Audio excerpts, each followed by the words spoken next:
Hello everyone, this is Shannon for Waffle Flower Crafts. In today's video, we're going to create some really beautiful floral panels using stamped die cuts from the XOXO Combo Set. So here's the card that we're creating today. As you can see, that front panel has an opening cut out.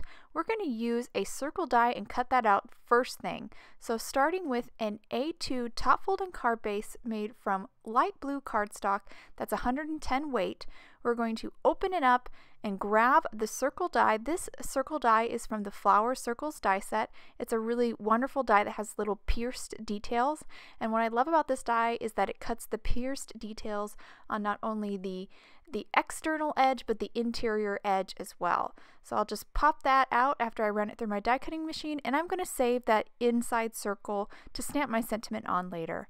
So I went ahead and die cut several of the flowers and leaves from the XOXO Stamp Set or Combo Set. Here you can see here several of the largest flower. I cut about 4 of each of the leaves and flowers. I kept one of my scraps that I used to die cut, and I'm going to use this to help me to position my stamp so I can stamp lots of these die cuts very quickly.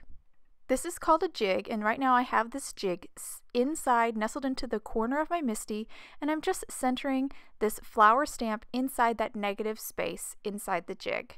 Once I've got it centered, I will pick it up with my MISTI, and now I can just pop in those die cuts that I cut out earlier, pop them into that open space, and I can now stamp them. This just allows me to stamp lots of these die cuts because I will need several of each of those images to complete or cover the whole front of an A2 card.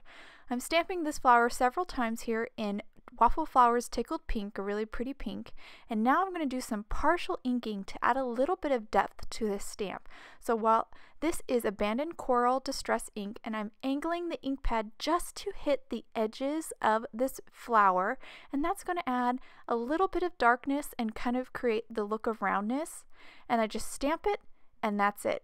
I'm going to ink it up, clean it real quick here, and then I'll ink it up one more time with the Tickled Pink. I like this final layer of Tickled Pink. I just think it smooths everything out.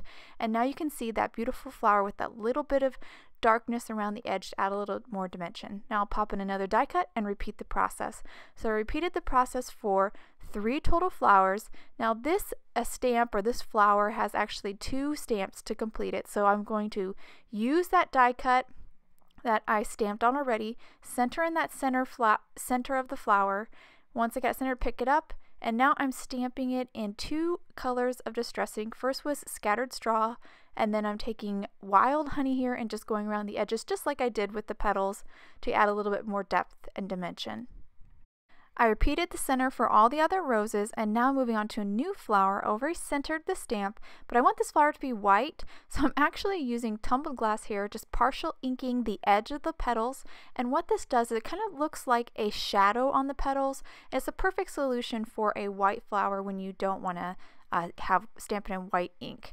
Now I'm stamping the center with Scattered Straw and then a little bit of Wild Honey around the edge, just like I did with the roses prior. Now I'm moving on to the berries.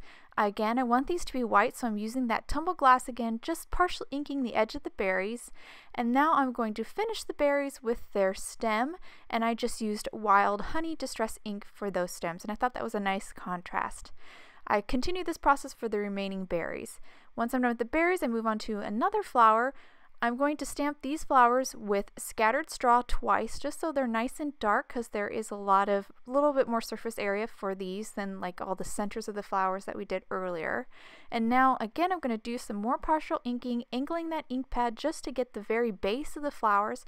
Definitely these mini ink cubes make this a lot easier to do your partial inking than if you had a large ink pad, and that just adds a little bit of depth. And now I'm finishing up these flowers by stamping their stems, and I'm using Shaded Lilac to stamp the stems. And again, I'm stamping them a couple times just to make sure that I have good ink coverage and darken it just a bit. So I went ahead and finished everything. I even off camera finished these leaves. I used a blueprint sketch for that light blue, and the dark blue is Chipped Sapphire. So now I'm ready to kind of start assembling or arranging all my florals. I have a piece of press and seal here.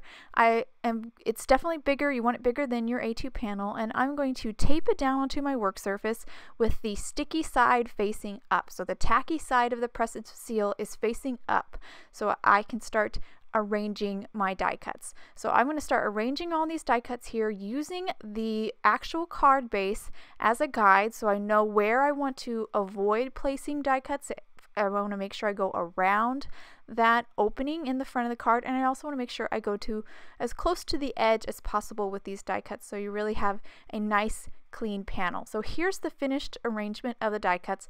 The press and seal makes it really easy because it kind of holds everything in place, but not super tight that I can't just lift up the die cuts and tuck another one underneath for better arranging. Now I have a couple flowers here that don't really sit much on the press and seal, so I'm going to ground them with some liquid glue real quick.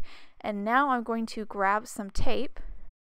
I have 4 large pieces of painter's tape here, and I'm placing them on all the sides of my panel here, or all on covering most of these die cuts. This tape holds all those die cuts in place, and then I'm going to flip this over, carefully remove the press and seal. You could use another piece of press and seal if you wanted to on the top to hold them in place, but I prefer the painter's tape for this part because I want a really good hold. I don't want anything to slightly shift or move around. Now I'm taking some foam tape here and just placing it on the back side of these die cuts.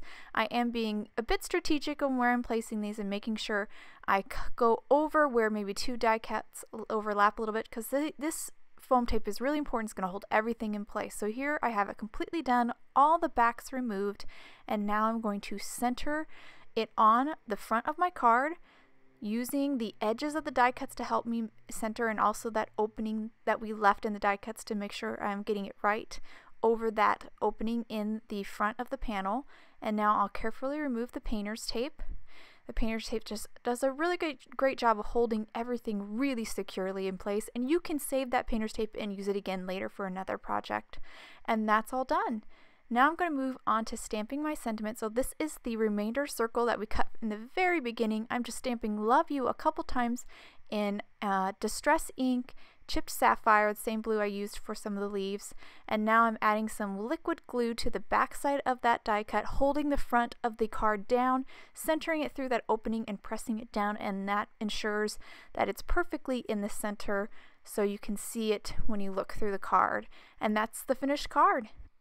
I really enjoyed making this card. My favorite part is playing with different color combos. I have a couple other cards I'll show you here in just a second, but I love all the dimension. This has a look almost of like this is a panel, a die cut panel, a full panel, but we assembled it with all our little die cuts, which allows to have a lot more customization. Here I did, instead of a circle opening, I did a heart opening and a different color palette, and I really love how this one turned out as well. It's really fun and bright and vivid.